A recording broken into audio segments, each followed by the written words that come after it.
আসসালামু আলাইকুম।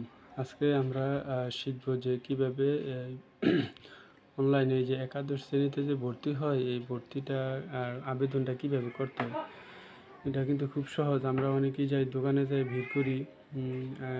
তো এটা আসলে কীভাবে করতে, কাজটা কিন্তু খুবই সহজ। আমরা একটু গুরুত্ব দিই না আর কি। দোকানে যে যেমন 250-300 টাকা নেই, অথচ মোবাইল দিয়ে, হাতের মোবাইলে দিয়ে কিন্তু এই আবেদনটা করা যায়।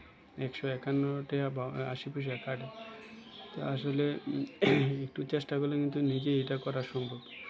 তো কীভাবে কাজটা করে, আমরা প্রথমে কী করব, একটা গুগল ক্রোম ব্রাউজারে যাব, যে গুগল ক্রোমটাই সবচেয়ে ভালো। তো গুগল ক্রোমে যাওয়ার পরে গুগল ক্রোম এটা আসার পরে আমরা কি করব, সার্চ বারে লিখব যে XI admission.gov.bd লেখা 2024 এটা লিখে আমরা কি সার্চ দেবো। এখানে এটা আইসা থাকার কারণে আমি এখানে কী করতেছি, যেমন এই যে আমরা লিখে যখন সার্চ দিব, তখন এই যে এরকম একটা পেজ আসবে, ঠিক আছে। আসার পরে আমরা কী করবো, এটা এই যে প্রথম যে লিঙ্কটা আছে এটা দিয়ে আমরা ক্লিক করব, ঠিক আছে। এটাতে আমরা ক্লিক করব, করার পরে তখন যে পেজটা আসবে, যেই পেজটার প্রথম যে ইয়াটা আসছে সাইটটা, আমরা এখানে সার্চ দিছি, ক্লিক করলাম। তো এখানে এই যে আমাদেরকে নিয়ে আসছে এখানে যে একাদশ শ্রেণীতে স্মার্ট ভর্তির সিস্টেম সেশন 24-25 বলছে কি যে লগ ইন করার জন্য। আর বলছে আপনার কি অ্যাকাউন্ট নেই, সাইন আপ, অর্থাৎ অ্যাকাউন্ট যদি না থাকে প্রথমে একটা অ্যাকাউন্ট করতে হবে। তো অ্যাকাউন্ট করতে হলে সাইন আপে ক্লিক করতে হবে। তাহলে আমরা কী করব, সাইন আপে ক্লিক করব, যেহেতু যার আবেদন করা হবে তার তো প্রথমে অ্যাকাউন্ট থাকে না। তো এই জন্য আমরা কী করবো, প্রথমে সাইন আপ করবো। আর অ্যাকাউন্ট থাকলে লগ ইনে ক্লিক করে সেটা ইডু আইডি যে একটা পাসওয়ার্ড আছে,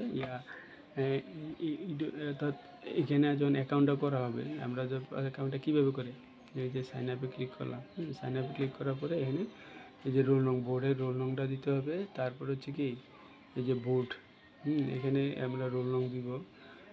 তারপর এখানে বোর্ড সিলেক্ট করব, যে ঢাকা বোর্ডে ঢাকা বা কুমিল্লা, এখানে আমরা তারপরে হচ্ছে যে অর্থাৎ এনে সিলেক্ট করে দিলেই হবে। একটা রোল নং আমরা যে কোনো একটা দিই, এটা দিলাম। তারপর হচ্ছে কি বোর্ড, যেমন কুমিল্লা বোর্ড, তারপরে হচ্ছে বছর 2024, ঠিক আছে। তারপরে হচ্ছে এই যে রেজিস্ট্রেশন নাম্বার আমরা একটা দিব। তো এখানে সেভ করা আছে, আমি কয়েকটা আবেদন করে দিছি, এই জন্য এটি সেভ করা আছে এখানে। তো আসলে এরপর রেজিস্ট্রেশন নাম্বারটা দিব, তারপর মোবাইল নাম্বার একবার দেওয়ার পরে আবার কনফার্ম মোবাইল নাম্বার 2বার দিতে হয়, যেহেতু মোবাইল নাম্বারে একটা SMS যাবে। মোবাইল নাম্বারটা যদি ভুল হয় তাহলে কিন্তু সমস্যা আছে। আমরা কারণ ওই মোবাইল নাম্বারে SMS চাইলে SMS-এ কী দেওয়া থাকবে, ইডু আইডি নাম্বার দেওয়া থাকবে, অর্থাৎ যেই ইউজার আইডিটা, আর আরেকটা দেওয়া থাকবে পাসওয়ার্ড। তাহলে পাসওয়ার্ডটা কিন্তু খুবই গুরুত্বপূর্ণ, কারণ এটা ছাড়া তো আমি পরবর্তী কাজটা করতে পারবো না। তো এটার পরে এখানে এগুলো করার পরে আমরা কী করবো, এই যে আমি পরে যে বুঝতে পেরেছি, এখানে আমরা যদি ক্লিক করি তাহলে দেখা যাবে কি এই যে সাইন আপ, তখন এটা ক্লিক করলে এরকম আসবে সাইন আপ করা। তো যেহেতু এটা আসলে আমি এই আবেদনগুলো আগে করা হয়ে গেছে, যার কারণে আমরা সিস্টেমটা বুঝতে পারি এটা। তো এখানে যখন সাইন আপ করবো, সাইন আপ করলে কিন্তু তখন এটা এই পেজটা থেকে আমাদেরকে নিয়ে যাবে, আমাদেরকে এই যে ইউজার আইডি এবং একটা পাসওয়ার্ড দিবে, ঠিক আছে। এটা সাইন আপে ক্লিক করার সাথে সাথেই এটা দিবে, পাসওয়ার্ড দিবে, ঠিক আছে। তাহলে এখন আমরা কী করবো, এখান থেকে বেরিয়ে যাব, এখান থেকে আমরা বেরিয়ে যাব। এই যে আমরা এখানে চলে আসলাম, অর্থাৎ ওই যে সাইন আপে সব কিছু দেওয়ার পরে, সাইন আপ দেওয়ার পরে কিন্তু আমাকে ইডু আইডি পাসওয়ার্ড আর হলো এই দিয়ে দিবে, এই পাসওয়ার্ড দিয়ে দিবে। তখন আমরা কী করবো, লগ ইন করবো, ঠিক আছে। এই যে লগ ইনে আসলে এই লগ ইনে আসার পরে যেমন এই যে ইডু আইডি পাসওয়ার্ড, হ্যাঁ, তো এখানে আমি ক্লিক করার পরে ওই ইডু আইডিটা থাকে কি রেজিস্ট্রেশন নাম্বার যেটা, এটা কিন্তু ইডু আইডিটা, ঠিক আছে। এই যে ইডু আইডি যে লেখাটা আসছে, এই যে ইডু আইডি লেখাটা, হ্যাঁ, এই যে ইডু আইডি লেখাটা এটা এটা হলো যে রেজিস্ট্রেশন নাম্বারটা, আর পাসওয়ার্ডটা এটা পাসওয়ার্ড একটা দেওয়া থাকবে ওই যে মেসেজের যে পাসওয়ার্ডটা, ওই পাসওয়ার্ডটা এটা দিতে হবে, দিয়ে সেটা কী করতে হবে এখানে লগ ইন করতে হবে। তো আগের যে আমি কয়েকজনেরটা করছি এখানে যেটি দেওয়া আছে এটি কিন্তু সেভ করা, যার কারণে আমি এখান থেকে পাচ্ছি আর কি। যেমন এখানে আমি একটা দিলাম, এটা আমি আবেদন করছি আগে, ঠিক আছে। তো এখানে লগ ইনে যদি আমি ক্লিক করি,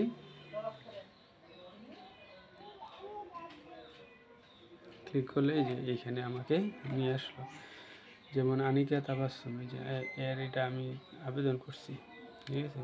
তো এখানে এইগুলো দেওয়া আছে সব তথ্য।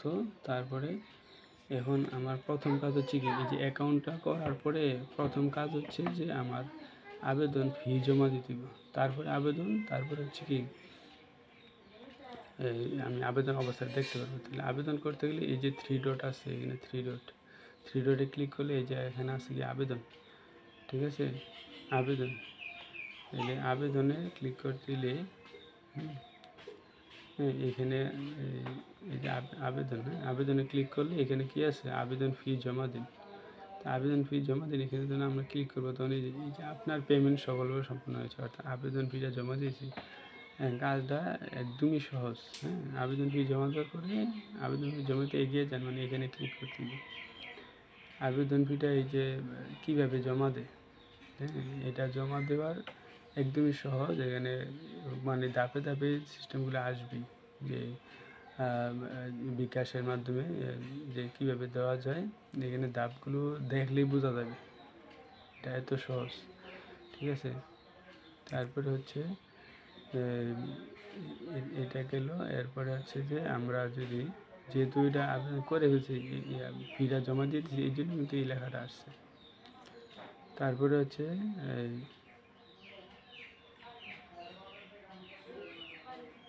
যে আবেদন আপডেট করুন, অর্থাৎ যদি কোনো আবেদন ভুল হয়ে থাকে, অর্থাৎ কলেজ নির্বাচন ক্ষেত্রে যে হয়তো আমি যেটা আগে দেওয়ার কথা এটা দিছি না পরে দিছি, এটা আগে দেওয়া যাবে, অর্থাৎ এখানে আপডেট করা যাবে, ঠিক আছে, আপডেট করা যাবে। ওই আবার শুরু থেকে এগুলো মানে সিস্টেমগুলো যেভাবে আবেদনটা করা হয় এইভাবে আবেদন করে সেটা এখানে আসার পরে এখানে আছে এই যে ক্রস দিয়ে কেটে দিতে হবে, হ্যাঁ, ক্রস দিয়ে কেটে দিয়ে আবার নতুন করে আবেদন করতে হবে। অর্থাৎ কলেজ সিলেক্ট করার পরে আবেদন করার সিস্টেমটা হলো কি, যে আবেদন করতে গেলে আমার কি প্রথমে বোর্ড সিলেক্ট করতে হবে, ঠিক আছে, হ্যাঁ। তারপরে থানা, জেলা, কলেজ, হ্যাঁ, থানা, জেলা, থানা এগুলো করার পরে কিন্তু কলেজগুলো শো করবে। যেমন এখানে ক্লিক করলে কিন্তু নো অপশন, মানে কি এখানে কলেজগুলো দেখা যাচ্ছে না কেন, কারণ আমি নির্বাচন করিনি। যদি আমি নির্বাচন করি তাহলে মনে করো কুমিল্লা, হ্যাঁ, তারপরে হচ্ছে কি জেলা হচ্ছে, হ্যাঁ, বোর্ড কুমিল্লা, জেলাও কুমিল্লা, থানা হচ্ছে মুরাদনগর, হ্যাঁ, থানা হচ্ছে মুরাদনগর, কোথায় যে মুরাদনগর, ঠিক আছে। এগুলো দেওয়ার পরে কিন্তু কলেজের নাম আসবে, ঠিক আছে। এই যে ক্লিক করলাম, এই যে কলেজের নামগুলো শো করতেছে, ঠিক আছে, শো করতেছে। এখন আমি যেটা যেমন কোরোপার যদি দেখি আর কি, এই যে কোরোপার আমি ক্লিক করলাম, ঠিক আছে, এই যে আসলো, আসার পরে কী এখানে যেহেতু এটা আগে করা আছে, এরকম সবুজ দুইটাই থাকবো, দুটোই সবুজ। এটা একটা সাদা হওয়ার কারণ কি, কারণ এই আবেদন তো আগে করা হয়েছে, না করা থাকলে নতুন এলে দুটোই সবুজ থাকবে। তখন কী করতে দিব, এই যে হিউম্যানিটিস হইলে এই যে উপরটাতে ক্লিক করতে দিব, বিজনেস হইলে কী করতে দিব, এটাতে ক্লিক করতে দিব, ঠিক আছে।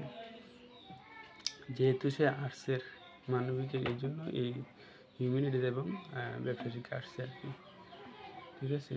তো এইভাবে কী করতে হবে, 5টা করে সিলেক্ট করার পরে, হ্যাঁ, করার পরে এখানে এই যে আবেদন আপডেট করুন, যে আবেদন এটা করতে হবে, ঠিক আছে। আর প্রথম হইলে আপডেট কথাটা আসবে না, তখন প্রথম কথাটা শেষ হইলে তখন কিন্তু এনে আসবে যে করা, যে সাবমিট করা, ঠিক আছে। তো এইটা এইভাবে আবেদন করার পরে এরপরে আমরা কী করতে পারবো, সর্বশেষে যেটা সর্বশেষ যেটা এটা হচ্ছে আবেদন অবস্থা দেখুন, এটা এই অবস্থাটা দেখুন, এটা আমরা করতে পারবো। আবেদন আমরা এই যে আবেদন আপডেট করুন, করার পরে আর কি পিডিএফ ডাউনলোড, অর্থাৎ আমি যে আবেদন করছি আমরা পিডিএফটা দেখতে পারবো, ঠিক আছে। পিডিএফটা ডাউনলোডও করতে পারবো, ঠিক আছে। এটা কম্পিউটারে দেয়া কোনো দোকান থেকে এটা ডাউনলোড করে ফেলা, মানে এটা জাস্ট ইয়া করা আর কি, যে ডাউনলোড করতে আর কি লাগবে, অত 10 টাকা নিতে পারে আর কি। এইভাবে কিন্তু আমরা ঘরে বসে আবেদনটা কিন্তু করতে পারি, ঠিক আছে।